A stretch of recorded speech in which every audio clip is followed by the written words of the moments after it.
ভ্রমণের কথা চিন্তা করলে সর্বপ্রথম যে জায়গাটির নাম আমাদের মাথায় আসে সেটি হচ্ছে কক্সবাজার। এটি বাংলাদেশের অন্যতম পর্যটন কেন্দ্র, যেখানে রয়েছে বিশাল সমুদ্র, নীল জলরাশি আর ঢেউয়ের গর্জন। কক্সবাজার নিয়ে মানুষের জল্পনা কল্পনা শেষ নেই, কারণ এখানেই রয়েছে পৃথিবীর সবচেয়ে বড় সমুদ্র সৈকত এবং অসংখ্য দর্শনীয় জায়গা, যে কারণে প্রতি বছরই অসংখ্য পর্যটক এসে ভিড় জমায় এই কক্সবাজারে।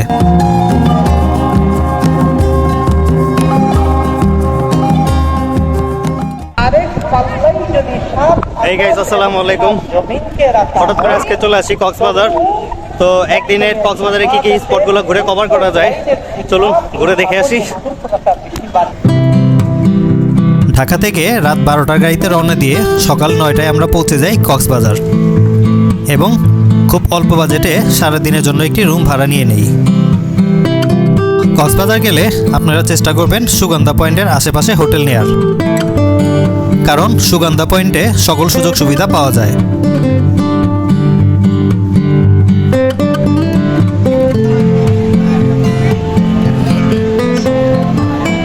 সুগন্ধাই পয়েন্টে একটা যে মার্কেট বসানো ছিল, এই মার্কেটটা উচ্ছেদ করে দিছে। এখন ভালোই লাগতেছে, সুগন্ধা পয়েন্টটা পুরোপুরি একবারে খালি দেখা যায় এখন। আগের তুলনায় অনেকটা সুন্দর হয়েছে। এই যে এখানে পুরোটা মার্কেট ছিল, তো অবৈধ ছিল মার্কেটগুলা, তাই উচ্ছেদ করা হয়েছে। যেহেতু আমরা একদিনের জন্য কক্সবাজার এসেছি, সেক্ষেত্রে সারাদিনের জন্য আমরা একটি অটো ভাড়া করে নিই 800 টাকায়, যা আমাদের সুগন্ধা পয়েন্ট থেকে পাটোয়ার টেক পর্যন্ত প্রতিটি স্পট ঘুরে দেখাবে।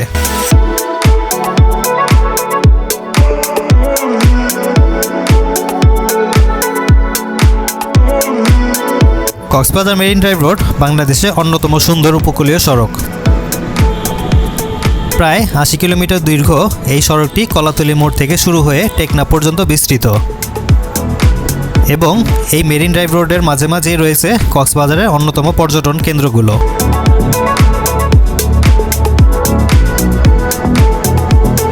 আজকে আপনাদের প্রথম যে জায়গাটি দেখাবো সেটি হচ্ছে লাল কাঁকড়ার বিচ।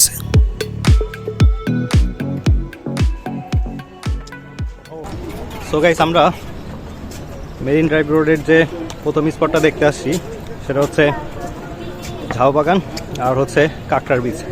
তো চলেন ভিতরে গিয়ে দেখাই কেমন।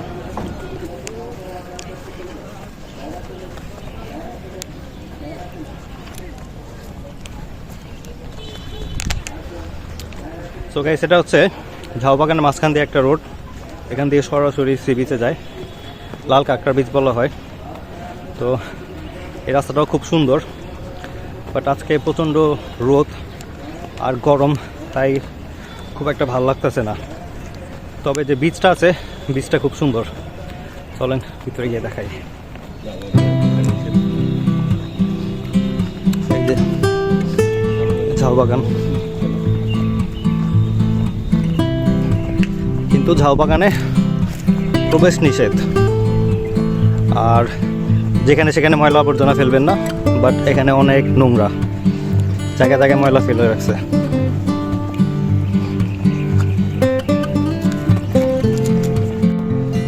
সো গাইস, এখন আমরা কক্সবাজারের খুব সুন্দর একটা বিচে চলে আসছি, আর এটাকে বলা হয় কাঁকড়া বিচ, কারণ এখানে শীতের সময় প্রচুর লাল রঙের কাঁকড়া দেখা যায়। সকাল সকাল আসলে এখানে প্রচুর লাল কাঁকড়া দেখা যায়, এখনো আছে বাট বেশি একটা না, খুব কম দেখা যাচ্ছে। দেখাই, এই যে দেখেন,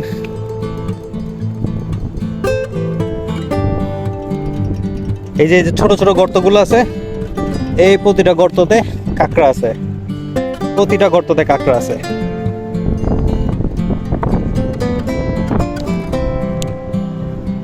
তবে এই বিচটা খুবই সুন্দর। কক্সবাজারের মেরিন ড্রাইভ রোডের মধ্যে আপনারা যখনই আসবেন, তো লাল কাঁকড়ার বিচ বললেই আপনাদের এখানে নামায় দেবে।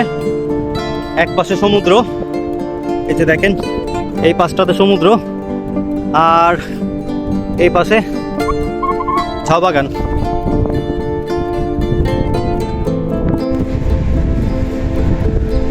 সো গাইস এখানে দূরে একটা নৌকা বাঁধা আছে, তো চলেন কাছে গিয়ে দেখি ওই নৌকা দিয়ে কি করা হয়, মাছ ধরে নাকি অন্য কোনো কাজের জন্য এটা ব্যবহার করা হয়। কাছে গিয়ে দেখি আমরা নৌকাটা কেন বানানো হয়েছে।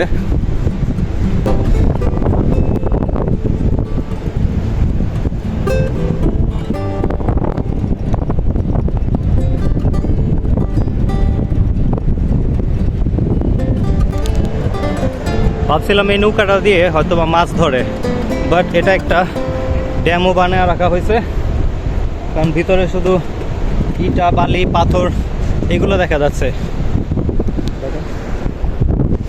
এই যে ভিতরে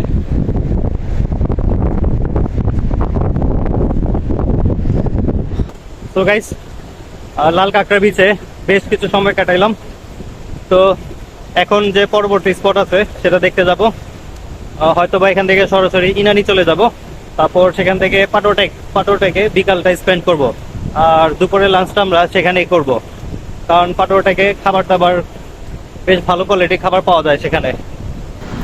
লাল কাঁকড়া বীচ ঘোরা শেষ করে আমরা মেরিন ড্রাইভ রোড ধরে যাচ্ছি আমাদের পরবর্তী পর্যটন কেন্দ্র দেখার জন্য।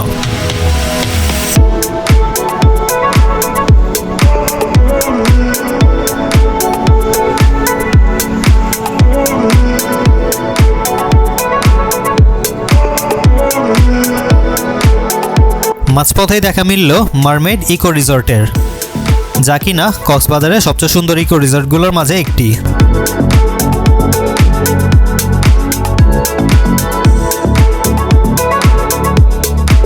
সম্পূর্ণ প্রাকৃতিক পরিবেশে ঘেরা এই রিসর্টটি যে কাউকে আকর্ষণ করবে। এই রিসর্টের ইন্টেরিয়র ডেকোরেশনটাও বেশ সাজানো গুছানো।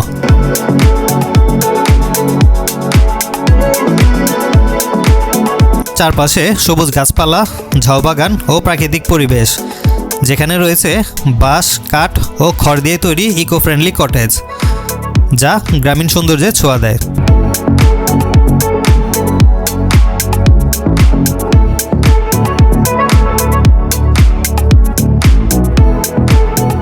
লেগুনের উপর নির্মিত ওয়াটার বাংলোগুলো এই রিসর্টের অন্যতম আকর্ষণ। তবে এখানে খাবার এবং রিসর্টের দাম তুলনামূলক অনেকটাই বেশি। মারমেড রিসর্ট ঘোরা শেষ করে আমরা এখন যাব পরবর্তী স্পট দেখার জন্য, যা রেজুখালের অপর পাশে অবস্থিত।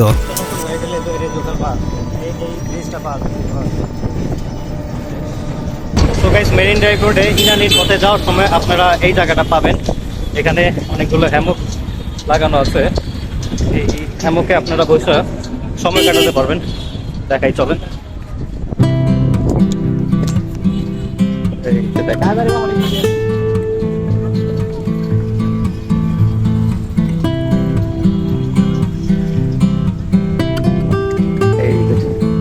পুরো এরিয়াটাতেই অনেকগুলো হ্যামক লাগানো আছে, প্রতিটা গাছে গাছে হ্যামক। এই যে দেখেন,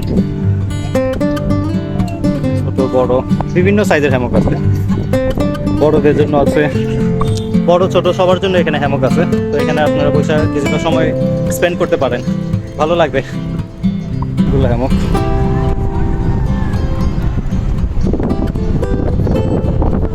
হ্যামক পয়েন্টে গেলে আপনারা উপভোগ করতে পারবেন নিরিবিলি সমুদ্রের পরিবেশ এবং সূর্যাস্তের অসাধারণ দৃশ্য,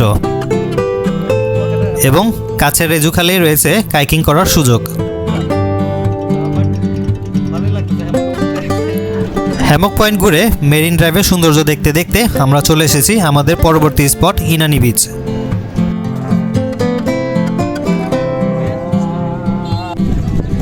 ডাবের দোকান আছে, হ্যাঁ। সো গাইস আমরা এখন চলে আসছি ইনানি সি বিচ, আর এখানে আসলে অবশ্যই আপনারা ডাবগুলো ট্রাই করবেন, কারণ এখানে ডাবগুলো খুবই টেস্টি হয়। এই দেখেন, এই যে ডাব, এই যে ডাব দেখেন, বিভিন্ন সাইজের ডাব আছে, এই ডাবগুলো বড় আছে। কত করে ডাব? হ্যাঁ,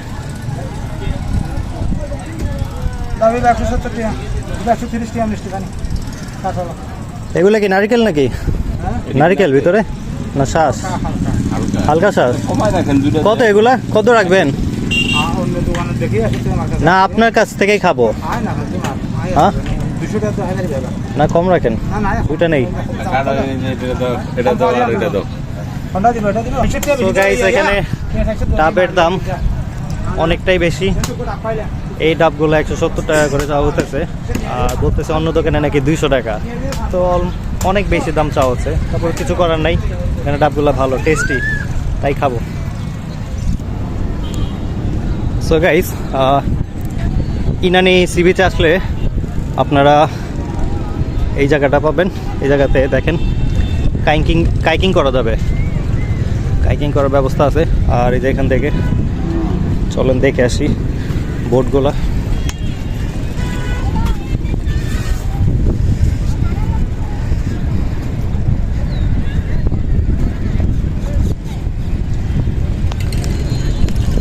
এই যে ইনানি সি বিচে আসলে এখানে আপনারা কাইকিং করতে পারবেন। দেখেন এই যে কাইকিংয়ের বোট।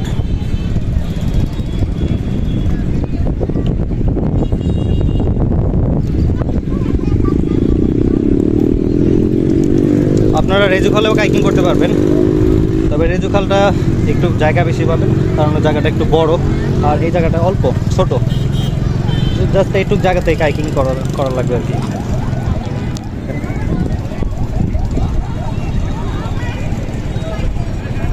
আর এই নৌকাগুলা খুব সুন্দর লাগতেছে দেখতে।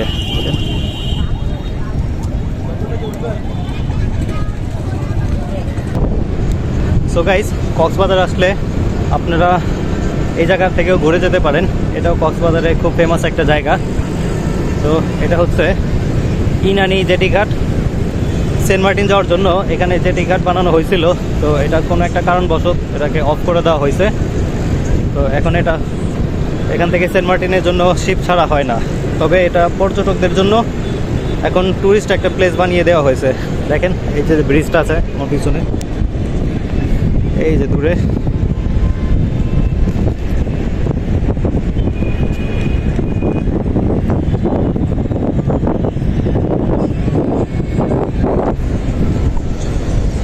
বর্তমানে এই জেটি ঘাটে আপনারা ঢুকতে পারবেন, কিন্তু সেক্ষেত্রে 200 টাকা করে আপনাদের এন্ট্রি ফি দিতে হবে।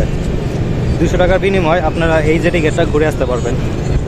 তো এই জেটি ঘাটে উঠলে আপনারা যে জিনিসটা দেখতে পারবেন সেটা হচ্ছে এই জেটি ঘাট থেকে একদম সমুদ্রের অনেকটা ভিতরের দিকে আপনারা যেতে পারবেন। আর সমুদ্রের যে ঢেউটা আছে সেগুলো উপর থেকে দেখতে পারবেন একদম ক্লিয়ারলি, যেটা খুবই সুন্দর দেখা যায়।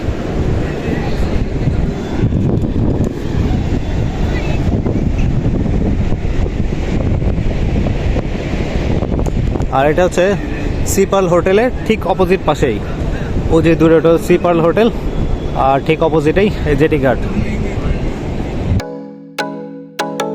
200 টাকা করে এন্ট্রি ফি দিয়ে আমরা ঢুকে পড়লাম এই জেটি ঘাটের সৌন্দর্য দেখার জন্য।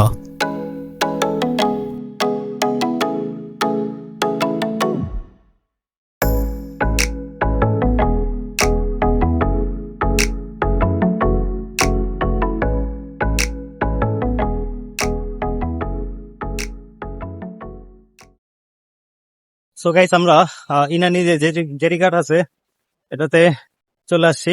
আর আমাদের জনপ্রতি টিকিট নিয়েছে 200 টাকা করে। এখানে লিমিটেশন টাইম হলো 2 ঘন্টা। আপনারা 2 ঘন্টা এখানে থাকতে পারবেন। 2 ঘন্টাতে আপনার যতক্ষণ ইচ্ছা এখানে যত ইচ্ছা ছবি টবি তুলতে পারেন, ভিডিও করতে পারেন, কোনো প্রবলেম নাই।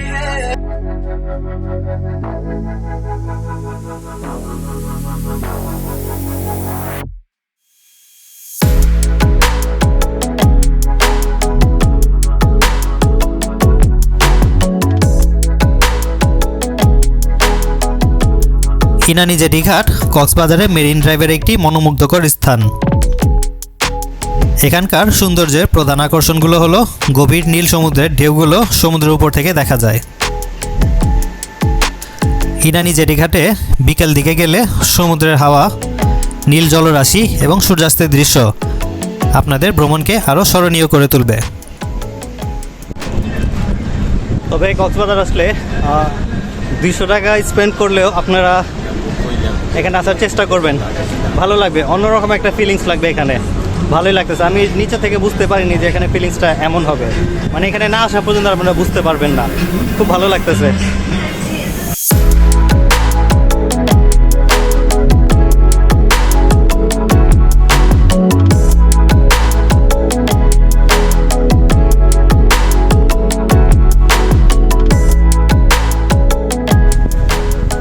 তো কাদের ভাই, Yes. এই জায়গাটাতে কেমন লাগতেছে আপনার? কক্সবাজার আমরা এই পর্যন্ত অনেকবার আসছি, ঠিক না? তো এখানে একটু নতুন নতুন একটা এক্সপিরিয়েন্স, এটা আপনার কাছে কেমন লাগতেছে? ভালোই লাগতেছে। হুম, আমার কাছে খুব ভালোই লাগছে। এখানে ওয়েদারটা, হ্যাঁ, রোদটা কমে যাওয়াতে ওয়েদারটা খুবই হ্যাঁ, সুন্দর। ওয়েদারটা খুবই সুন্দর। সূর্যটা ডুবতেছে এখন, যার কারণে আরো বেশি সুন্দর লাগতেছে এই জায়গাটা দেখতে। দেখেন ওই যে,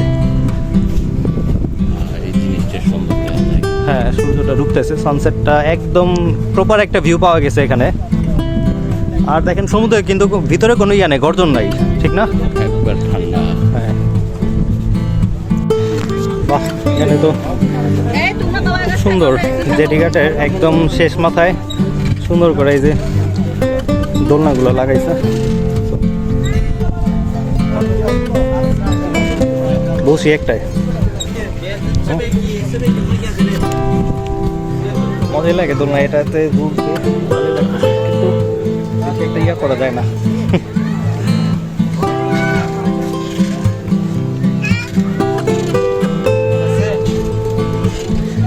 একটু পরে এখানে লাইটিং করা হইব, তখন এই জায়গাটা আরো বেশি সুন্দর দেখা দেবো। এদিকগুলোতে লাইট লাইট জ্বলবে যখন, তখন এই জায়গাটা আরো ভালো লাগবে দেখতে। এখানে জেটি ঘাটের উপরে খাবারের দোকান দেওয়া হয়েছে। কি চাল খাবার, থাই স্ন্যাক্স, ওটা কি চাউমিন? কি item এগুলো? বাজার করে চাউমিন। এগুলো কি দড়ি পিস কত? 200 টাকা। আর চাউমিন? 200 টাকা। আচ্ছা, দেখি আর কি আছে। হ্যাঁ,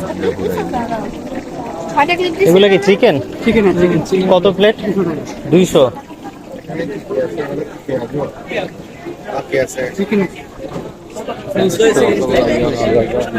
খাইবেন? খাইবেন বাজার করে? এখানে কি কি আছে? আইসক্রিম আছে, barbecue station, street fast. So guys, আমরা এখন জেটিঘাট থেকে বের হয়ে যাচ্ছি। আর এখন এখানে লাইটিং গুলো জ্বালানো হয়েছে, তো লাইটিং করা অবস্থায় খুবই সুন্দর লাগতেছে। দেখেন এই যে লাইটিং করে ফেলছে যে, দেখছেন? যখন অন্ধকার হবে, অন্ধকার হওয়ার পরে এই জায়গাটা আরো বেশি সুন্দর দেখা যায়।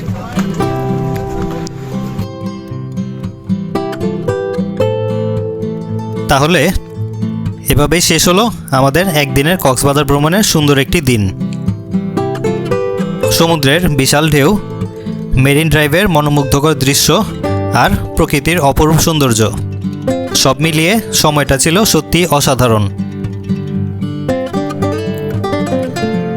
তাহলে আজকের মতো বিদায় নিচ্ছি।